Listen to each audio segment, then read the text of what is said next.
E aí, pessoal, tudo bem? Bom, a gente tinha visto um pouquinho ali bem básico de Git, que eu vou mostrar novamente para vocês um pouco mais de Git Bash, né? Dessa vez, acho que o mais importante, ou uma das coisas mais importantes, é como podemos fazer o commit. Eu vou abrir aqui o Mozilla. Tem três coisas que eu não vou mostrei para você, mas tem que aprender, tem que ter uma noção aí básica para saber como você está trabalhando, como que funciona o fluxo de trabalho aí do Git. Basicamente, aquele clone, né, que a gente deu, aquela pastinha onde a gente faz todo o nosso trabalho, tudo que está aqui dentro, né, toda alteração, todo arquivo que a gente cria, salva aqui dentro, tá? Só de mudar um arquivo, tá? E não mexer em absolutamente nada do que diz respeito ao Git, a gente chama de Working Directory, tá? É o nosso diretório de trabalho. Simples assim. Tá? Segundo passo, a segunda camada do Git é staging area. Basicamente, quando nós fazemos alteração e a gente quer comentar, né, colocar um comentário, removemos o título, melhoramos a integridade dos dados, enfim. Você tem que colocar essas informações lá na staging area. É onde você vai conseguir desfazer as alterações que você fez, tá? É onde outros desenvolvedores que estão trabalhando no projeto vão poder saber o que você fez, como você fez, tá? Então essa seria a staging area. E por último, o repositório. O repositório é os nossos projetos aqui no GitHub, tá? Aqui no caso, repositório é JM underline viagens. É o que a gente está trabalhando. Beleza, vamos para a prática? Agora a gente vai ver aqui nessa como que a gente faz, né, para trabalhar esse fluxo aqui todinho, tá? Fazer o nosso git commit, digamos assim. Eu já estou com o Visual Code aqui aberto, tá? E eu vou fazer o seguinte, eu vou fazer uma alteração aqui do título. Vou colocar jm traço homepage. Isso daqui basicamente é o arquivo index que eu abri lá, tá? Esse index.html. Você pode criar um arquivo, você pode deletar um arquivo, você pode fazer alteração de uma linha, uma palavra, uma letra no, em qualquer arquivo que o Git ele vai automaticamente identificar. Eu fiz a alteração ali para a homepage e salvei. Aí vocês fazem o seguinte, dá um botão direito aqui, se for Windows, e vai em Git Bash, tá? Se você der isso, ele vai abrir automaticamente aqui ó, com o diretório que a gente está trabalhando agora. Se você não fizer isso, vai ter que ficar dando aquele cd, d, champ, que a gente fez no outro vídeo. Demora um pouco mais. Beleza. A gente ainda está no Working Directory, tá? A gente fez uma alteração. Aí eu te pergunto, será que o Git pegou essa alteração que a gente fez? Ora, se eu der um Git status, está um pouquinho lento, eu vou dar um git status. Agora foi, era a minha máquina. Bom, mas aqui no git status ele fala o seguinte, olha lá, mudanças no estágio não comitadas, né? E mudanças no working directory, né, que foram realizadas. Ele fala aqui, houve uma modificação no arquivo index.html. Inclusive ele já dá uma sugestão, ó, usa agora o git add ou você pode usar o git restore para desfazer as alterações que foram feitas no working directory, que é onde a gente está trabalhando agora. Mas vamos supor que a gente quer manter essa alteração que a gente fez. Ora, o que a gente vai fazer? Simples. A gente vai vir aqui, ó, e então a gente vai vir aqui, ó, a gente vai dar um git add, tá? Basicamente a gente vai falar o seguinte, ora, é, as alterações foram feitas, tá? E a gente quer mudar para staging area, informando qual tipo de alteração foi feita. Então a gente vai vir aqui em git commit, ou melhor, a gente pode fazer o seguinte, tem duas formas, eu vou mostrar a mais simples possível na minha opinião. A gente vai dar um git -a, o -a é referência a dd, tá? Então a gente vai adicionar, tá? e "-m", a mensagem, por exemplo, alteração do título. Alteração do título e dá um Enter. Option. Pronto, agora sim. Eu esqueci de colocar o parâmetro ali de commit. Então git commit "-a" para fazer a acrescentar, né, adicionar, com a mensagem alteração do título. Aí ele fala que foi feito com a branch master, tá? E um arquivo foi alterado e inserido. Então, um arquivo foi inserido e um foi deletado. A gente deletou, né, para colocar outras coisas. Se eu der um outro git status, ele fala que não tem nada aqui, né, no working directory, tá? Porque a gente já adicionou ela para staging area, então ela já está no segundo nível. Isso aqui, pessoal, aí tem um detalhe importante para vocês. A gente pode continuar trabalhando, fazendo modificações na nossa plataforma, parado aqui, tá? Com as alterações paradas na staging area, não tem problema algum, tá? Mas vamos supor que você está trabalhando em grupo, interessante é você fazer a alteração, partir para a staging area e já subir para o servidor, já subir para o repositório, porque às vezes o seu time de desenvolvimento está esperando a sua correção, a sua implementação aí no sistema. E eles não podem começar a trabalhar enquanto você não fizer isso. Então, o que que você tem que fazer agora para que fique disponível para todo mundo lá no GitHub, por exemplo? A gente dá um git push, tá? Só que aí tem um detalhe que eu quero deixar bem claro para vocês. Tem dois comandos, muitas pessoas confundem. Elas confundem o seguinte: tem o git push e tem o git pull. Como eu estou fazendo isso aqui sozinho, né, eu poderia criar uma máquina virtual, criar um usuário diferente, etc. Mas aí vai dar muito trabalho, então eu acabei não fazendo isso.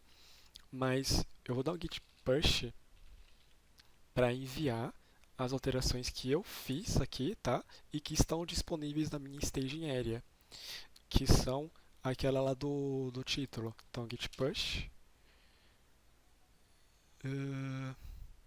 Aí. Content, delta, compression, total. E aqui, enviado para esse repositório aqui, ó. Se eu for lá no meu repositório, no site da GitHub, eu consigo ver aqui as alterações que foram realizadas. Olha só, index, 2 minutos atrás. A alteração do título, que a gente tinha acabado de colocar agora há pouco. Que interessante, né? Se eu clicar em cima aqui no site do GitHub, ele fala, né, o que tinha. Opa, cancel. O que tinha, eu não tinha nada, não tinha o título. Mas eu coloquei, acrescentei aqui, ó, o sinalzinho de mais e verde, Tyro JM Homepage. Beleza? Inclusive aqui eu posso dar alguns comentários, mas a gente não vai fazer isso agora. Bom, basicamente é isso. Só que aí, complementando, o seu time de desenvolvimento que está lá na casa deles, esperando essa atualização, eles recebem a atualização automática ou não? Eles não recebem, tá? Apesar de estar disponível no repositório, agora eles vão ter que fazer o seguinte: eles vão ter que vir lá no Git Bash e vão ter que colocar agora Git pull. Isso aqui que é interessante. Vamos lá. O Git clone, ele clona o repositório. Ele parte do princípio que você não tem nenhum tipo de repositório, né, na sua máquina. Beleza. Ele clonou. Partindo do princípio que você tem na sua máquina e alguém do seu time fez a atualização, fez um upgrade, etc., você vai ter que fazer a atualização dos arquivos que estão na sua máquina através do repositório. Então eu dou um git pull. Aqui não vai acontecer nada. Ele dá uma mensagem already up to date, ou seja, já está tudo atualizado. Mas se tivesse uma outra máquina com os arquivos clonados, ao dar esse comando, ele ia baixar as atualizações que foram realizadas lá no nosso repositório, que foi essa aqui do arquivo index. Então ele ia fazer o download do index.html. Tá? E isso vale para qualquer arquivo que foi deletado, foi alterado, etc. Beleza? Bom, essa aqui é bem simples, né, mas a explicação demora um pouco porque eu tentei abstrair da forma mais fácil possível para vocês, tá? Então aí a gente viu três comandos, certo? A gente viu o git pull, git push, git status e o git commit. Então foram quatro comandos.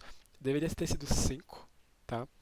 Mas qual a diferença? Aqui ó, eu coloquei git commit traço A para adicionar. Eu poderia colocar primeiro o git add, o arquivo, e depois o git commit, tá?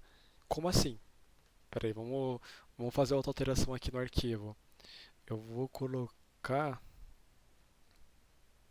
vou mudar a língua do arquivo, eu acho que é assim.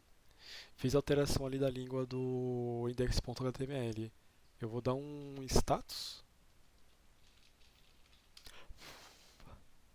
Houve alteração no index.html, certo? Só que aí eu quero colocar ele na staging area.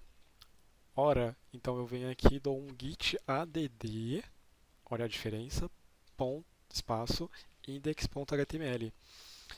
Qual a diferença, tá, de colocar um git add ao invés do git commit com parâmetro traço A? É porque aqui eu posso selecionar os arquivos que eu quero colocar manualmente. Eu só tenho um arquivo aqui, mas vamos supor que eu tenha outro arquivo. Eu vou pegar aqui contato.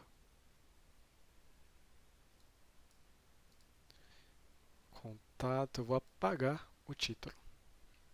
Beleza, vou dar um git status de novo, ele tem dois arquivos. Só que eu só quero dar um commit aí no git index, então git add index.html.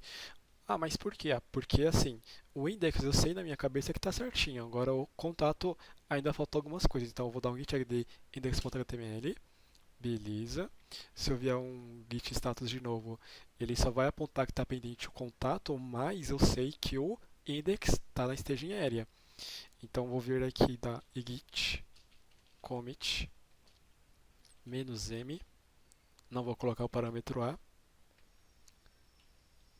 alteração, página principal. Beleza, o que eu acabei de fazer? Eu tinha dois arquivos, certo? Que eu fiz alteração, o contato.html e o index.html. Ora, o contato está pendente, né? Tá faltando algumas coisas. Eu não quero fazer, não quero mandar ele para o repositório pendente, eu só quero mandar o que eu fiz realmente a alteração. Então eu coloquei um git add, né? E coloquei bem especificado ali, ó, index.html, só para considerar esse arquivo. E depois eu dei um git commit "-m", tá? Eu não usei o parâmetro A, porque se eu colocar o parâmetro A, ele vai colocar absolutamente todos os arquivos, inclusive os pendentes. E agora, por último, eu dou um git push. Aqui no git push também tem outros parâmetros. A gente poderia colocar qual a branch nós estamos utilizando e qual servidor que a gente vai enviar. Mas como eu já estou direto aqui no repositório da JVM, tá? Ele já reconhece qual é o servidor. E aqui eu estou usando a branch master. A gente pode criar outras branches aqui, principalmente empresas, para cada usuário ter o sua própria branch, tá? Mas por padrão, como não vamos mexer nisso agora, a gente vai colocar só push mesmo e aguardar o upload. Upload realizado.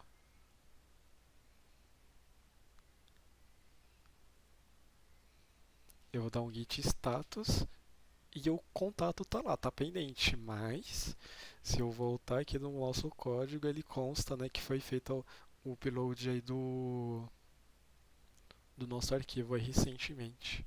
Se eu vier inclusive aqui, fica na parte de status.